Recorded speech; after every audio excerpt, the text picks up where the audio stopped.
After the Soviet winter offensive of 1941 and the subsequent German withdrawal in February 1942, the front remained stable until the following summer. Between June and December 1941, the Germans had lost between 530,000 and 840,000 soldiers killed, wounded, or missing, as well as more than 5,300 tanks, including losses on other fronts such as North Africa or the Balkans. The total number of tanks destroyed in the Barbarossa campaign amounted to about 2,600 tanks between June and December 1941 across the entire front. Tank production in 1941 was around 3,300 units, 2,150 of the Panzer III type, 480 Panzer IV's, and about 600 Stug 3's. Nevertheless, about 600 more tanks were produced and were lost during 1941.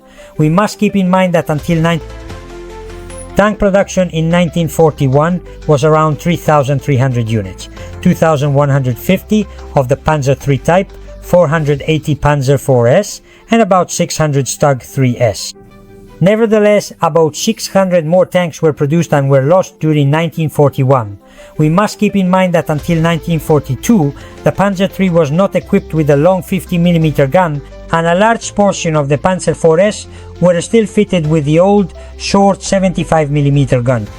As a result, the superiority of the Soviet medium and heavy tanks was evident.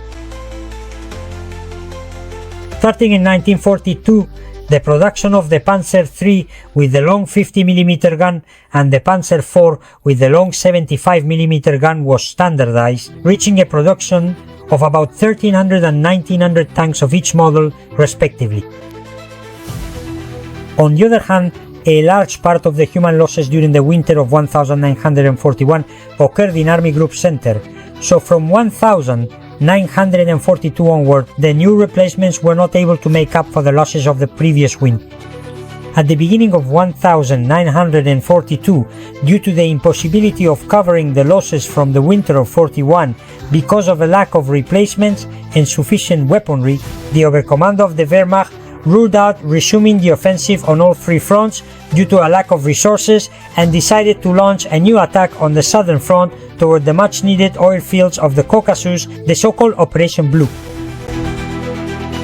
We must keep in mind that at the beginning of 1942, the production of Romanian oil exported to Germany was about 6 million tons, and the production of German synthetic oil was about 3.5 million.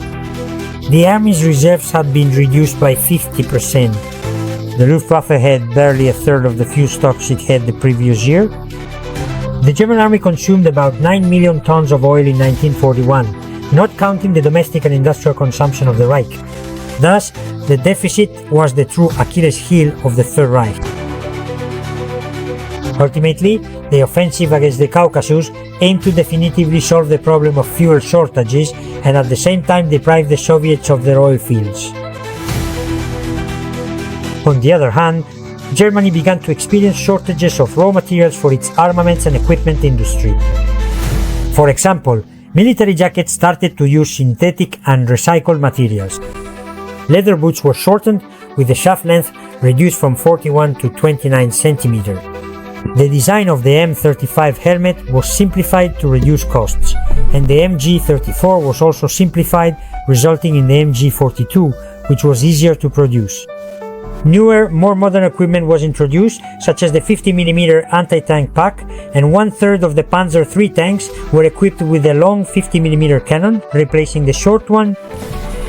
The Panzer IV, in turn, was rearmed with a long 75mm cannon, although only about 140 Panzer IV tanks were actually incorporated. To make up for the lack of replacements, support personnel such as cooks, drivers, radio operators and so on were reduced in number and reassigned to combat troops. At the same time, Army Group Center and North gave up some of their most veteran troops to reinforce Army Group South. Thus, the army groups not involved in the summer offensive reduced most of their divisions to just 2 infantry regiments. The few replacements were assigned to Army Group South, about 24,000 soldiers, compared to 14,000 for Army Group Center and 8,000 for Army Group North. To carry out Operation Blau, Army Group South was reinforced by cannibalizing the other two army groups, North and Center, and by calling on Germany's allies to provide a greater number of troops. Italy contributed 12 divisions with about 250,000 men, Romania 14 divisions with about 200,000, and Hungary about 6 divisions with around 100,000 soldiers.